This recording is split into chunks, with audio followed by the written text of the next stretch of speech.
Sheikh Ahmed al-Mansouri had 90 seconds to live when two doctors backed away. A piece of lamb was lodged deep in his throat, and every modern maneuver had failed. Then Sarah, a 28-year-old waitress from a remote Bedouin village, pushed through the frozen dinner crowd. She carried no medical tools, only an ancient desert rescue technique her grandmother had drilled into her. What happened next cleared his airway and forced a self-made billionaire to confront the heritage he had abandoned. Ahmed al-Mansouri had built a $4 billion empire from nothing, trading the desert for Dubai penthouses, private jets, and a life so insulated that his Bedouin name had become little more than a brand. But on the night of the dinner, none of that could buy his next breath. As the doctors failed, Sarah stepped forward with not a device but a memory, a technique passed through generations of desert survivors. The question that night was simple: would he survive? The question after was harder: would his survival force him to remember who he really was? Ahmed al-Mansouri liked to say he had built his fortune with his own two hands. That was only half true. He had built it by forgetting those hands once knew how to find water in the driest reaches of the Rub al-Khali. He was born in a black goat-hair tent south of Liwa, Oasis, the seventh son of a Bedouin guide named Salem, a man who could read the desert like a ledger. Salem believed that the dunes spoke to those willing to listen. By the age of 6, Ahmed could track a lost camel across 3 days of wind-blown sand. By 10, he knew the location of every seasonal well within 40 kilometers. But what he remembered most was his mother's warning on the day he left for the city. She pressed a small silver amulet into his palm and said, "The desert will always know you, even when you no longer know yourself." Ahmed left at 16, riding in the back of a vegetable truck to Abu Dhabi. He worked construction by morning, unloaded shipments by night, and slept in a shared labor room with 11 other men.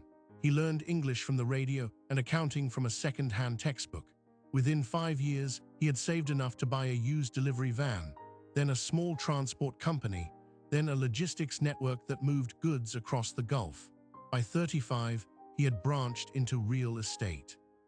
By 45, he controlled a $4 billion group spanning ports, hotels, and commercial towers. He had a private jet, a fleet of cars, and a name that opened doors from London to Singapore. But the desert had faded. He no longer spoke with the Bedouin cadence of his father.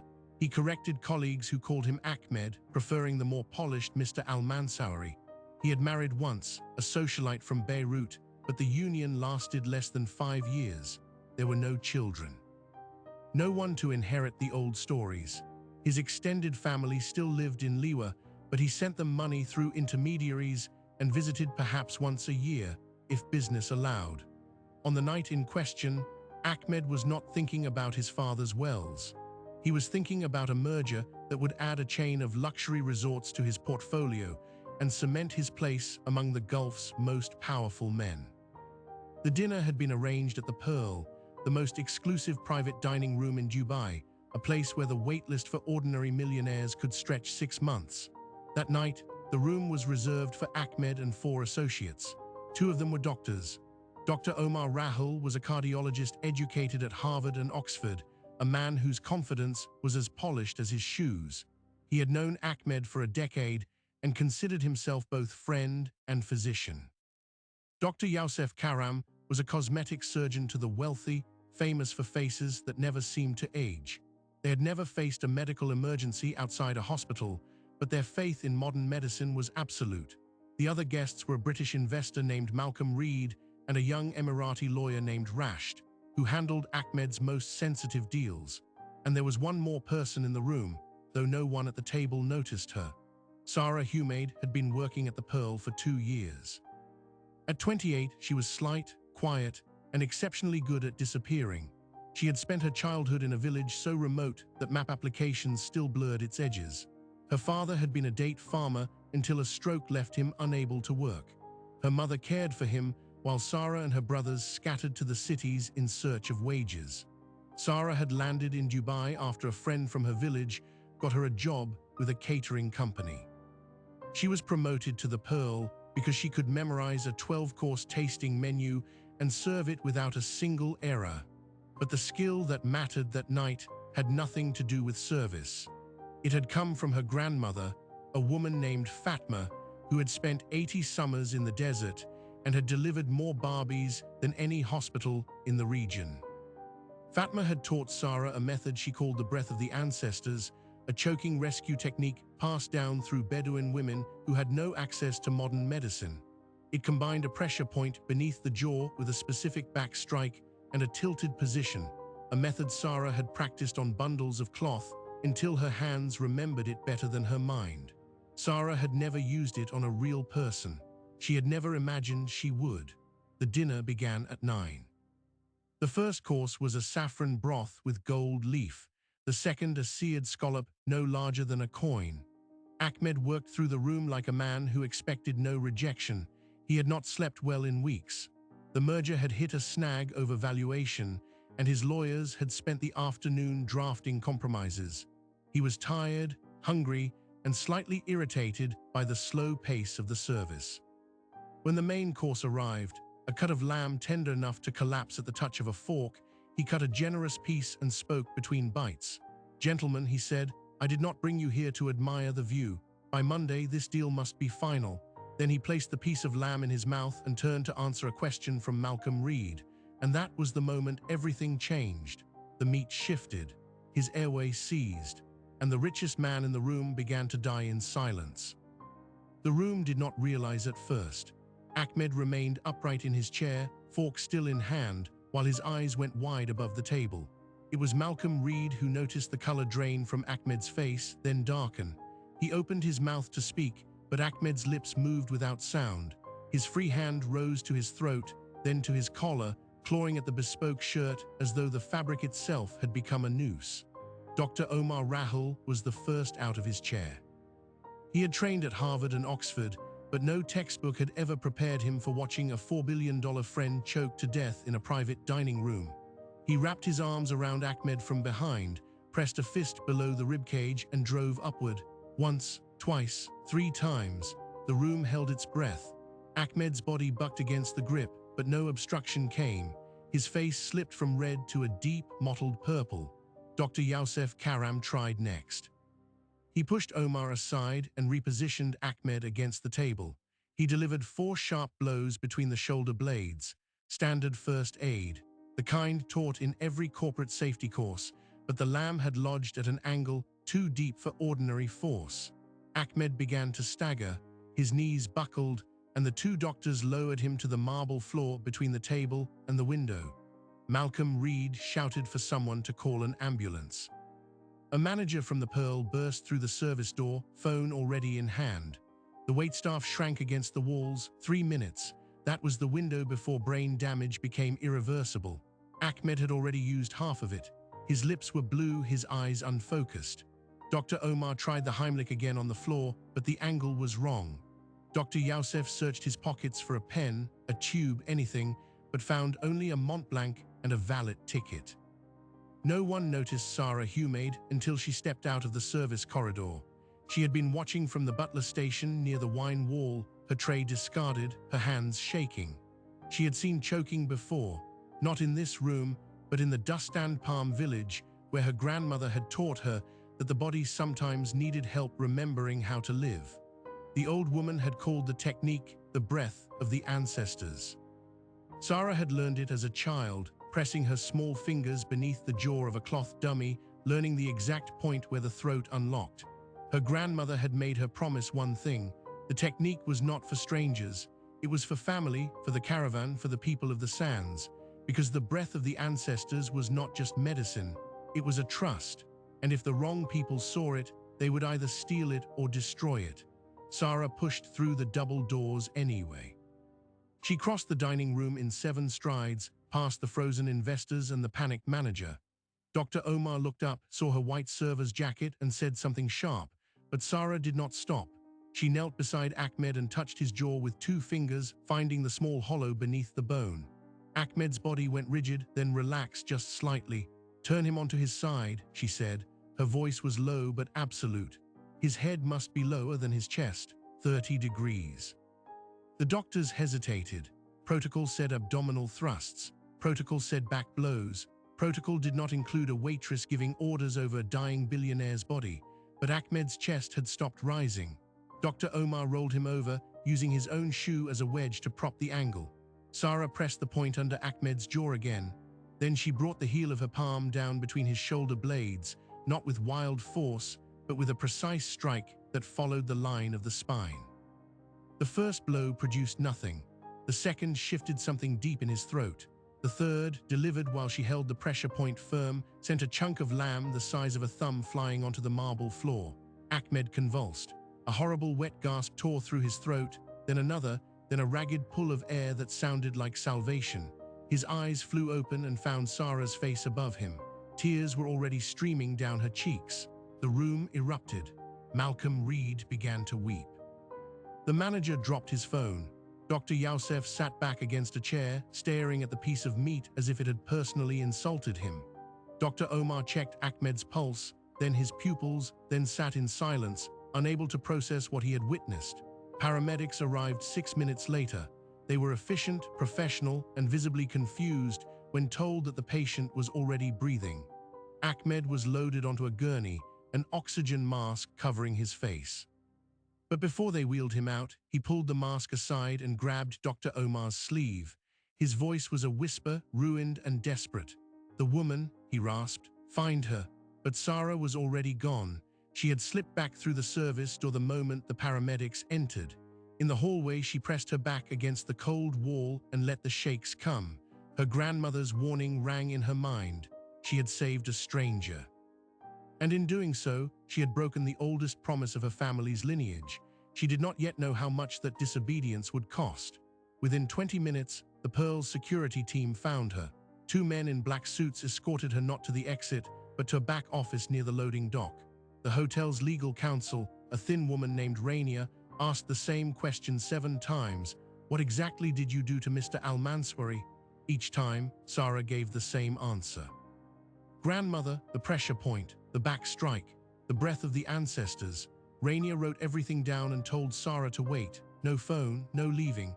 The hotel had a reputation to protect, and a billionaire's near death in its private dining room could destroy that reputation overnight. Sarah sat alone under fluorescent light and thought about her grandmother. Fatma had spent 80 years in the desert, healing burns, setting bones, getting mothers through difficult births. She had never once charged a dirham. She had only asked that her knowledge stay within the family. The old woman had told Sarah about a time when foreign researchers came to the village, offering money for the recipe of her herbal pastes. She refused. They left angry. A month later, her herb garden was burned.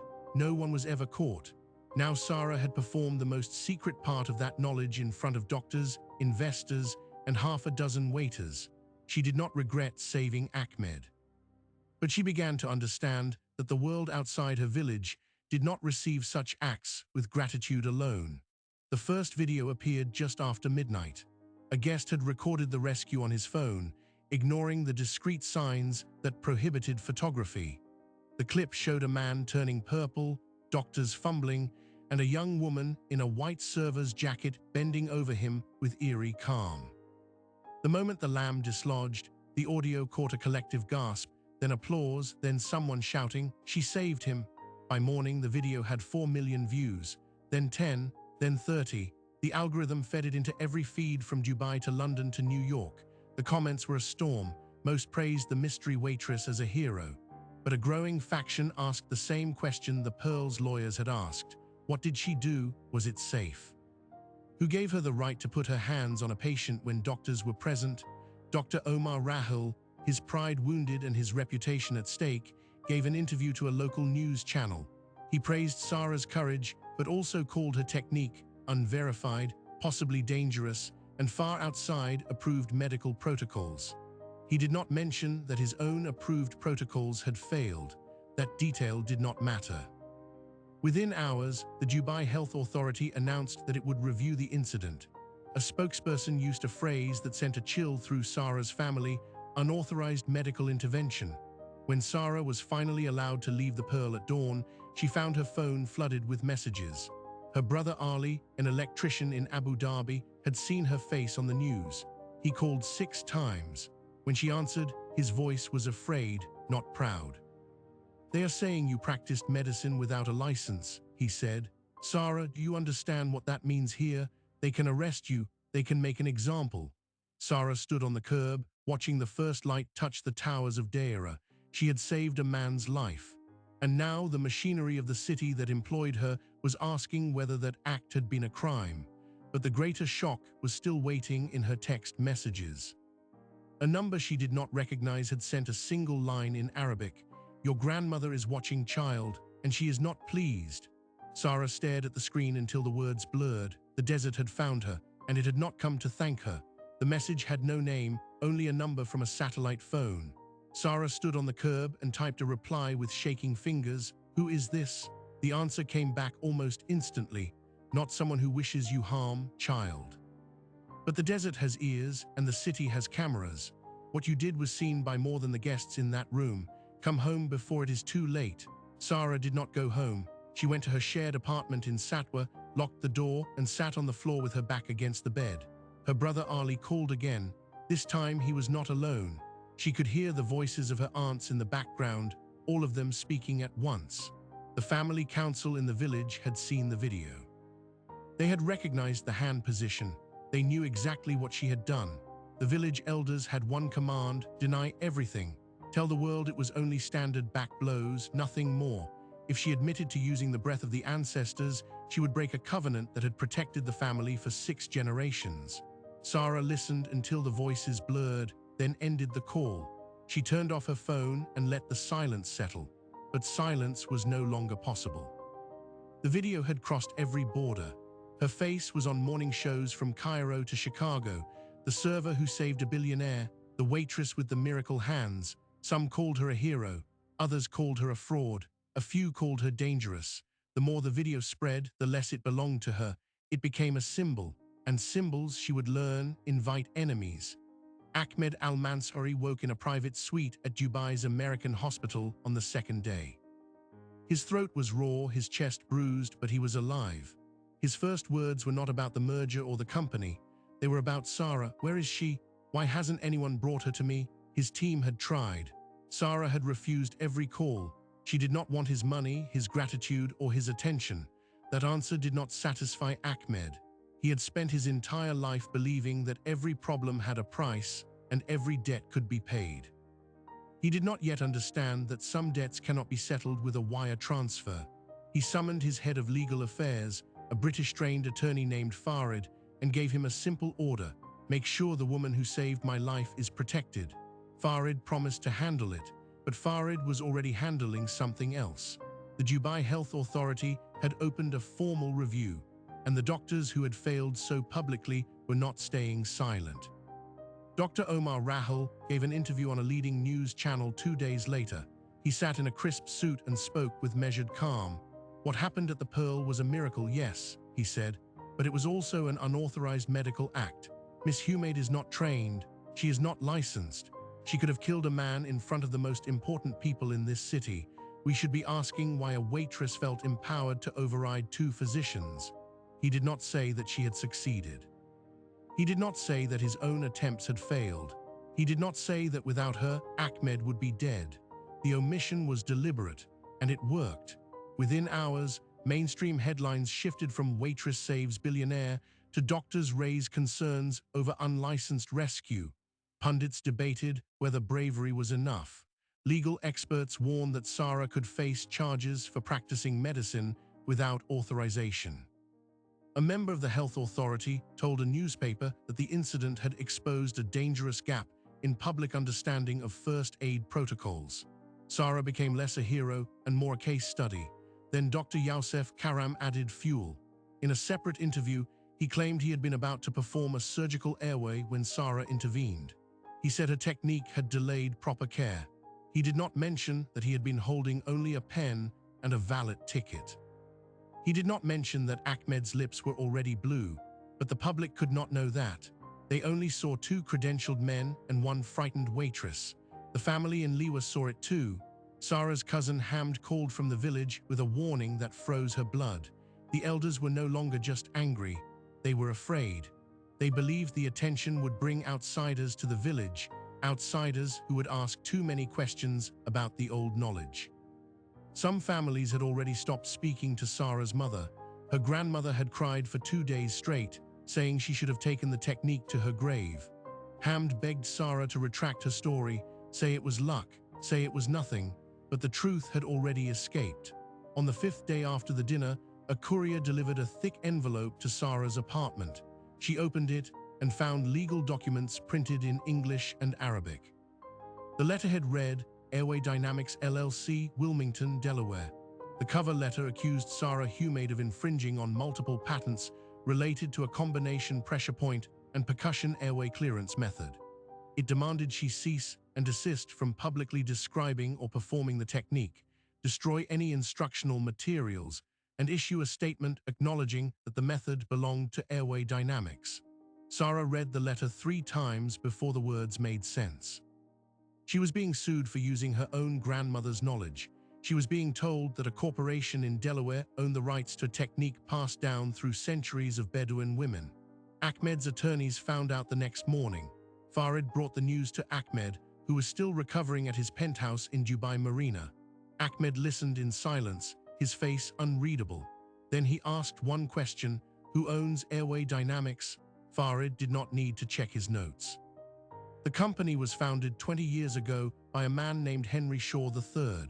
His father, Henry Shaw II, was a medical anthropologist who traveled extensively in the Arabian Peninsula during the 1970s. Ahmed felt the name catch in his chest like a piece of meat. Henry Shaw II. He remembered that name.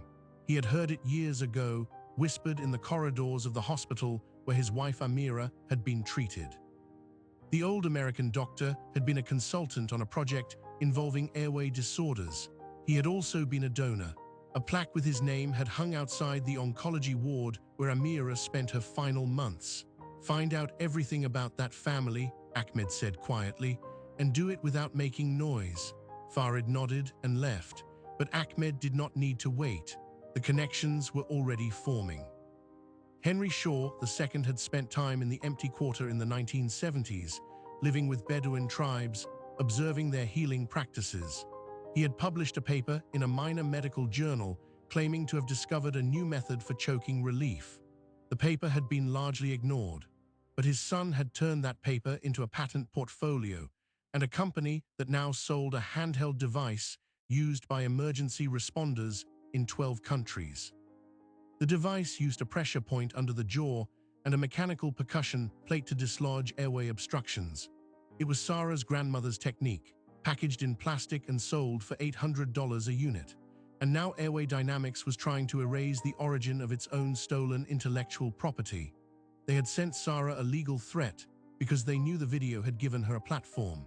If she spoke publicly, investors might start asking questions about where the technology really came from.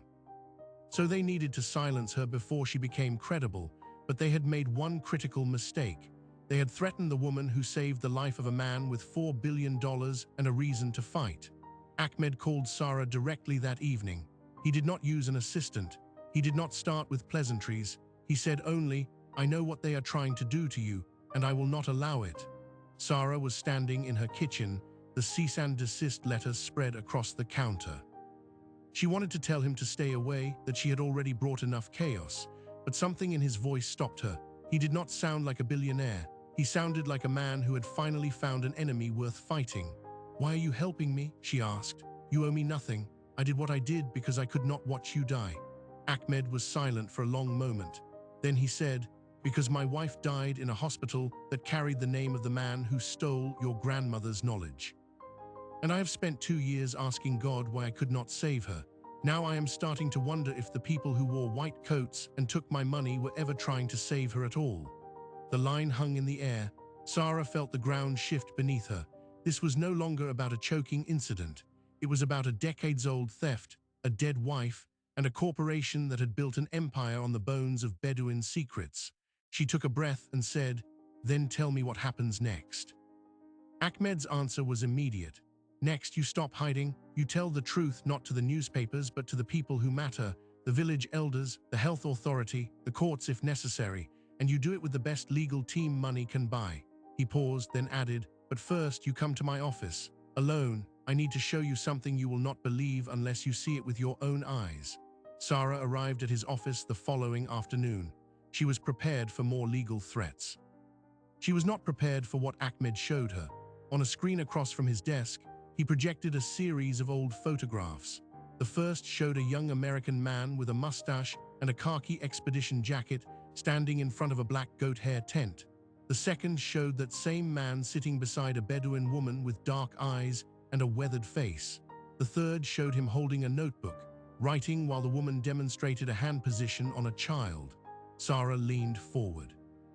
The woman in the photograph was her grandmother, young, beautiful, and already showing the technique that would one day save a billionaire's life.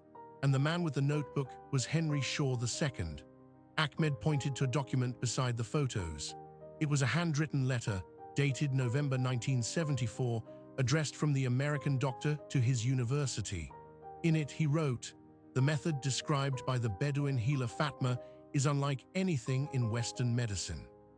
I intend to study it further and with proper funding, perhaps develop it for wider use. The old woman calls it the breath of the ancestors. I believe it could one day save thousands of lives." Sarah stared at the words. Her grandmother had trusted this man. She had told him the technique's secrets, and he had taken them home, filed patents, and never once returned to the village or sent a single dollar back. The breath of the ancestors had been stolen. And now the thief's son was trying to bury it forever. Sarah looked at Ahmed, her eyes hard. "What do we do?" Ahmed closed the file. "We take it back." That night, the Dubai Health Authority announced that it would hold a public hearing to determine whether Sarah Humaid's actions had violated the law. The hearing was scheduled for the following week. It would be the first time Sarah would have to speak about what she had done under oath in front of the world. And somewhere in Delaware, lawyers at Airway Dynamics prepared their next move. They had no idea that a billionaire from Dubai had just found the paper trail that connected their company to a stolen technique. They had no idea that the waitress they had threatened was no longer alone. The fight was only beginning. The health authority hearing was held in a windowless room in Dubai Healthcare City on a Tuesday morning. Sarah wore a simple black abaya and no makeup. She had not slept in 3 days. Ahmed's legal team had prepared her for every question, but no amount of preparation could quiet the cameras waiting outside. The hearing was broadcast live, and millions tuned in to watch a waitress defend the act of saving a billionaire. Dr. Omar Rahul testified first. He repeated that her technique was unlicensed, untested, and outside every approved protocol. He suggested she had interfered with trained professionals. Dr. Youssef Karam went further, claiming he had been seconds from performing a surgical airway when she intervened. He did not mention the valid ticket. He did not mention that Ahmed's lips were already blue. Then the panel called Sarah. She walked to the stand and told the truth. She described her grandmother's teaching, the years of practice on cloth bundles, the moment she saw Ahmed dying and knew she could not stand still. Her voice was quiet, but it did not shake. She described the pressure point beneath the jaw, the 30-degree angle, the 3 precise strikes. She called it the breath of the ancestors. The panel listened, but their faces gave nothing away. It seemed the hearing would end in cautious silence, a bureaucratic dismissal that protected the doctors and buried Sarah's name under legal dust. Then Ahmed's lead counsel, Farid, stood. He asked the panel to look at a document. It was a letter dated November 1974, written by an American medical anthropologist named Henry Shaw II. Farid projected it onto the wall. The letter described a technique taught to him by a Bedouin healer named Fatma. The exact words the healer used were written there, the breath of the ancestors. Farid then displayed a series of photographs. The first showed Henry Shaw II standing in front of a black goat hair tent. The second showed him sitting beside a Bedouin woman with dark eyes and a weathered face. The third showed him writing in a notebook while the woman demonstrated a hand position on a child. The woman was Sarah's grandmother. The room went very still. Farid let the silence stretch before he spoke again. He explained that Henry Shaw II had returned to the United States and published a paper claiming to have discovered a new method for choking relief. That paper had become the foundation for a company called Airway Dynamics, founded by his son, Henry Shaw III. The company held multiple patents on a handheld device that used a pressure point under the jaw and a mechanical percussion plate. The device was sold to emergency responders in 12 countries for $800 a unit.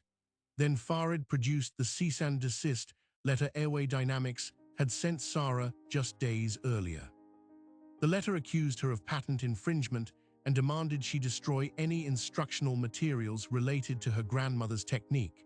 The panel chair leaned forward. An attorney for Airway Dynamics tried to object. The chair silenced him. The narrative had reversed. Sarah was no longer the woman under investigation. She was the victim of an international theft. The doctors who had questioned her were now being questioned themselves. Why had Omar Rahul not attempted back blows earlier? Why had Youssef Karam claimed a surgical airway was imminent while holding only a pen? The valid ticket entered the record.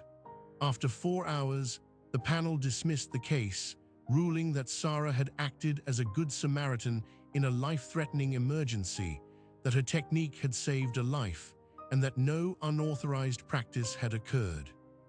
The chairwoman added that the hearing had exposed a far more serious issue involving the patenting of traditional knowledge, and that the matter would be referred to the appropriate authorities. Sarah walked out of the building into blinding sunlight and a wall of noise. Dozens of cameras pressed toward her. Ahmed was waiting beside a black car, his face calm. He opened the door and said, "It is not over." He was right. The story only grew. The legal referral opened a new front. Airway Dynamics came under investigation not only in the United Arab Emirates, but in the United States. Maori traditional healers stepped forward. The story spread beyond Sarah. It became a movement. The breath of the ancestors was no longer a secret. It was evidence in a global fight over who owned ancient knowledge. In Liwa, the family elders finally understood what had been unleashed. They had wanted silence, but silence was no longer possible. Sarah's cousin Hamd called with a different tone. The elders had called a second meeting. This time they did not ask her to deny the technique. They asked her to return and tell them everything. They wanted to know what the American had taken and what might still be saved. Sarah's grandmother refused to speak on the phone. She sent only a message through Hamd, "Come home and bring the man you saved. I have waited long enough." But before that fight could unfold further, Ahmed asked Sarah for something more personal. He wanted to return to the village. He wanted to meet her grandmother, and he wanted to finally face the roots he had abandoned. Sarah did not hesitate. She had been waiting for someone to ask. They flew by helicopter over the Rub al Khali, the dunes stretching forever in every direction. Ahmed sat in silence, watching the shadow of the aircraft glide over the sand. Sarah saw something in his face she had not seen before: fear. They landed at the edge of the settlement. The desert rose to meet them. The village was smaller than she remembered. The goat hair tents still stood, though some had been replaced by block walls. The date palms were still there. Sarah's grandmother was waiting outside the family compound, seated on a red cushion with a stick in her hand. Her eyes were milky now, but they still held a fire that time could not dim. Sarah knelt and kissed her grandmother's hand. The old woman touched her head, then looked past her at Ahmed. For a long moment no one spoke. Then Fatma raised her hand and pointed a trembling finger at Ahmed's chest. "Show me the amulet," she said. Ahmed froze. His hand went to his neck, where the small silver amulet his mother had given him had hung for 52 years. He pulled it from under his thobe. It was tarnished, worn smooth at the edges, but the inscription was still clear. Fatma held out her hand. He placed the amulet in her palm. She turned it over, then looked up at him.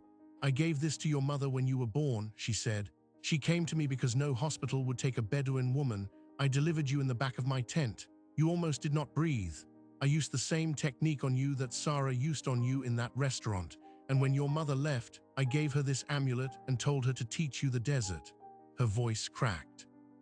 "I waited 52 years to see if you would remember." The desert wind moved through the palm fronds. Ahmed could not speak. Sarah watched as the billionaire, the titan of industry, the man who had everything and felt nothing, dropped to his knees in the sand. He took the old woman's hand and pressed it to his forehead. "I forgot," he whispered. "I forgot everything." Fatma pulled him up. "No, you did not forget. You survived. That is all I ever asked." She looked at Sarah, and for the first time there was no disappointment in her eyes. "You kept the knowledge, and now it has come home." That evening, the village held a feast. Sarah's aunts cooked lamb and rice. The elders who had demanded denial now welcomed Ahmed as a son. He listened to their stories. He asked about his mother. Fatma told him how she had returned each year to bring dates and water, how she had wept when Ahmed's mother died 2 years ago without seeing her son return. In the following days, Ahmed made a decision. He announced that his foundation would fund a school in the village and a program to document Bedouin healing knowledge with the full consent of the elders. He would hire Sarah as a first responder trainer, so the technique her grandmother taught would be shared with medical teams, openly and with credit. The elders agreed. The breath of the ancestors would no longer be stolen, it would be given. The final surprise came not in the village, but a year later, in a federal courthouse in the United States. Airway Dynamics, facing a wave of lawsuits and patent challenges, was forced to concede that its founding technology had been developed from the field notes of Henry Shaw II. The company was stripped of its patents. It paid restitution to Sarah's family and to a cooperative of Bedouin women. Henry Shaw III issued a public apology, but he did not look at the camera when he read it. Sarah did not seek revenge. She accepted the restitution only to fund her grandmother's wish, a small hospital in the village where traditional and modern medicine could work side by side. Ahmed funded the rest. On the day the hospital opened, the old healer Fatma cut the ribbon. She was 98 years old. She stood in front of the building and told the crowd that the desert had always known how to heal. "We simply had to remind the world," she said, and that is where the story of a billionaire choking in a Dubai restaurant reaches its true end. Ahmed Al-Mansouri did not just survive, he returned. Sarah Humaid did not just save a life, she forced a reckoning with the knowledge her people had carried for centuries. The next chapter was never going to be about money, it was about memory. And as the sun set over the empty quarter, both of them finally understood what the old healer had meant all along. The desert does not punish those who leave, it waits. And when the time is right, it calls them home. That desert call is not unique to Ahmed or Sarah. It passes through every family that has ever had to choose between survival and memory. Take one step away from your roots and you begin to forget. Take one step back and you begin to understand. The story of the waitress who saved a billionaire seems, on the surface, to be about a piece of lamb lodged in a throat.